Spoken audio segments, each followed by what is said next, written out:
Hello, hello. Sir David the Bard. I'm down here in Miami, and I'm the only one that speaks English anymore. And there's people swimming that are brown coming to the shore. I don't know who they are. Anyway, I had to wait 24 hours to do this particular program, and I've had to give a lot of thought to this program.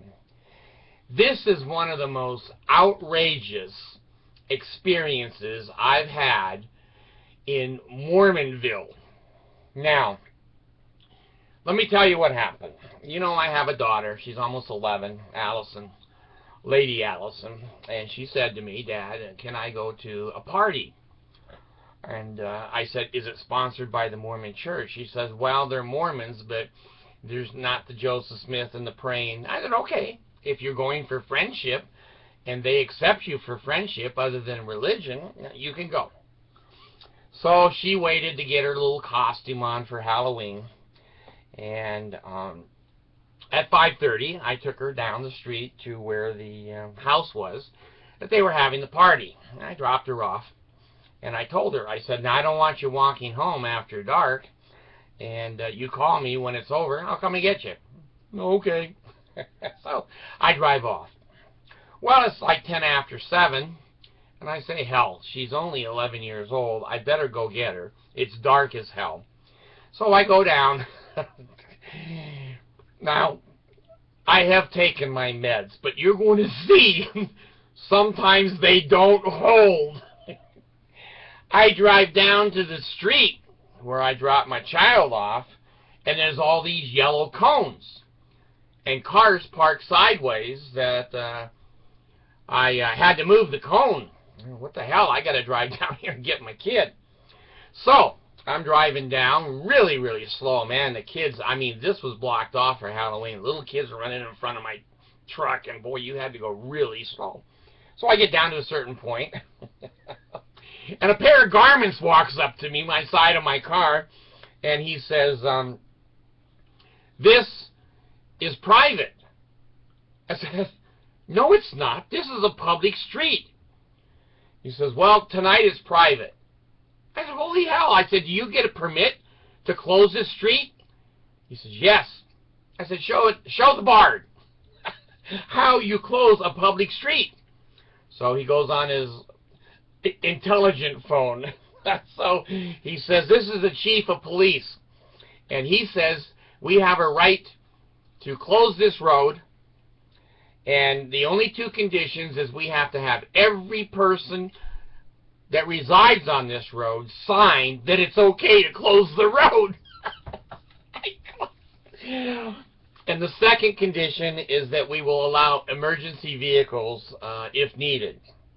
I said, "You know what? This is a private road. I'm sorry, a public road that my taxes paid for. What gives you the right to block it off?" I said, "This is not a Mormon road." "Well, this is not a Mormon party." I said, "You're full of shit." And that's exactly what it is. And you've taken over a public road with a public police chief. So he said, "Would you back up here?" And I said, "Well, I want my daughter out of this mess." He says, "Go down there and park by the cones, and we'll get your daughter." And I said, "Listen, my friend, if that daughter is not in my car in 5 minutes, I'm going to file an Amber Alert. You asshole. You've captured my daughter on this public road, and you don't have that legality and rank." So I go down and I sit there, and my daughter doesn't show up. And I go, holy hell, is she here? Is she kidnapped? Did she walk home and get lost, which is not likely, but it's possible. So I go to the police station, and I see an officer, and I said, you know, "Is there anybody in charge here?" And he goes, "Yeah." I said, "I'd like to see him, please." So I go into the police office there, and the guy comes out. He says, "What's the problem?" I says, "The problem is you've closed a public road for a religious organization, and I can't get in there to get my child out." He says, "Well, can't you walk in there?" I said, "No, I'm handicapped. Go look at the sticker on my truck." "Oh." I said to him, would you let your 11-year-old daughter walk home right now when it's dark? He said, no. And I said, oh, I'm not going to either. He says, well, follow me. Jesus, Jesus, Jesus. So here I am behind the police car. I'm following him to the closed down public road. And he said, well, you can go in there in your car up to 5 houses. What is that, Jesus? What if she's trick-or-treating, you know, up on the 10th or 15th house? How am I going to see? Well, 5 houses. So just as he's saying that, here comes the temple garments. I don't even think they had a man in them. They were just garments walking. It was Halloween. It was damn Halloween. So he says to me and the policeman, we just took your daughter home. I said, what? He said, you don't have permission to move my daughter. Take my daughter anywhere. I said, well, we just walked her home. And I said, and you left her at our residence with no supervision and we don't know where our child is? He said, yes. Now, let me tell you something. If I was 10 years younger, there would have been a lawsuit filed on Sunday in Utah against the man who kidnapped my child, technically, and the police chief who used his religious connections to close down a public road and deny me, a handicapped person, access to go down the damn road. Well, this is Mormonville. I was going to give the city and the town and the name of the people, and I know some of you would write in, ream them a new asshole, etc. Here's what came to the Bard overnight. I'm too damn old. I'm 66. I'm too old to fight these battles anymore. It's up to you young people. My daughter is safe. I don't like anybody taking my kid without my permission, and especially leaving him at my residence or anywhere else unsupervised. Now, let me tell you something about Mormon, Utah. I went in a year or two ago and I made a complaint to the, I don't remember if it was the manager, I think it was the city attorney. And I said, there's no solicitation. When we put a sign up in the complex, there's no solicitation. And the Mormons keep coming in and banging on our doors. Oh, that's not solicitation. I said, Jesus Christ. Solicitation in the Merriam-Webster dictionary, because I knew Mr. Merriam and I had him put this definition, is when you knock on somebody's door and your intent is to get their gross 10% of their gross income for the rest of their natural life, you're soliciting. He said, no, we're not. I said, you're the city attorney. You're supposed to represent all the people. The atheist, the agnostic, the Muslim, the Buddha. It's not soliciting. Where am I going to go? Sue him?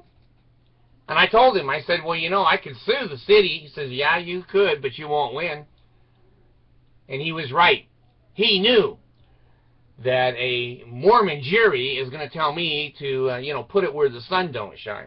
So now, what am I going to do? Go over to the police chief and file a complaint that he closed the public road against public policy? Oh, yeah. You don't think I'm going to get a ticket in this town? You don't think that they're going to look my background up in this town? You don't think that they're going to trace my YouTube show to my address? You don't think that they're going to make a false, trumped up charge? And you don't think they're going to win in court? You don't think I'm going to go to jail? You don't think my children are going to be discriminated against in the public schools? You know, my wife came from the Philippines, which is basically a dictatorship. She wanted freedom.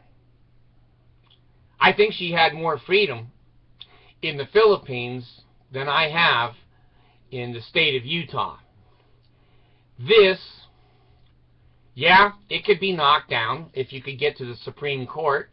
You can't get through the basic courts here in Utah and the the appeals court in Colorado, it has a Mormon on it, and he takes every Mormon case by coincidence. Supreme Court in Utah, I don't know. But the Supreme Court of the United States, you'd have to spend $50,000 to get through this system to get that damn road opened up. Now, let me tell you, there's got to be a reason for this. There's got to be a reason. I'll tell you what the damn reason is. Mormons used to have parties inside their buildings, but they didn't want skeletons and devils other than the real devil. They didn't want little kids with masks and whatever. So they took their Halloween celebrations into the parking lot, and they have what's called trunk or treat. And all the cars back in, and they open their trunks, and the kids go from car to car to car. Now, I don't know what your trunk cleanliness is, but mine wasn't good enough to hand out candy. But the Mormons, hell, they don't want those skeletons in their building. Well, some of the neighborhood kids who were dressed like skeletons and had a mask saw this going on, and they walked onto the church property that says, "Everyone welcome." My ass. Not everyone. Few people are welcome. Anyway, the kids went from trunk to trunk and was taking the Mormon candy. Well, the Mormon church got together with their evil leaders and said, "Shit, we don't want people coming onto our property and dressing like a ghost. So we'll take the street over." Jesus. Oh, Jesus, please come and get me. I want to ask you a few questions about the Mormon church. Anyway, there I am, mad as hell. Man, I came home, the bipolar bard, screaming, yelling, jumping up and down. Going to Mormons. They continue to run the state of Utah. Well, please, all of you non-members, come to the state of Utah. It is a wonderful place to live, other than the monkeys who run the state. And once we become a majority, which we're getting close, we're in 2 or 3% of a majority, that we'll vote their ass out. We'll just vote their ass out, and that'll be the end of the Mormon dictatorship here in this state. So I'm going to hightail it out of here because, damn, you know they're going to try to serve me. You know they're going to this website. They've already knocked off all of my advertising. They've already followed me. I have death threats. Please look on my comments. The Mormons are just vile people, vile people. Well, anyway, there's my happy Halloween story. The Mormons trick-or-treated in their own damn neighborhood and closed by permission of the police chief that I can't go down that road. And so the chief said, oh, well, the officer said to me, "Well, doesn't your child live there?" See, it was a ward. It was a stake and a ward activity. I said, "No, she lives over there." "Well, what's she doing in there?" See, it's a public street, but what's she doing in there? I said, "Well, she's visiting her friend." So what if you wanted to drive down this street and visit your grandma who is sick? What if you just wanted to drive down the street and park and look up at the mountains? What if you just wanted to drive down the street and see if there were any houses for sale? We do pay taxes, and we don't bemoan those taxes. However, when a religious organization has so much power that they don't need a permit, they don't need the public's weighing in on their closing the street activity, you've got yourself a dictatorship. You've got yourself a dictatorship. And I'm sorry, I'm not going to give the name of the town. I'm not going to give the name of anything because there are real Danites. Whether they shoot you like they used to do, or whether they ruin your credit, ruin your life, ruin your children, embarrass your children, I'm not going to say anymore because I'll say something that may be inappropriate. Thanks.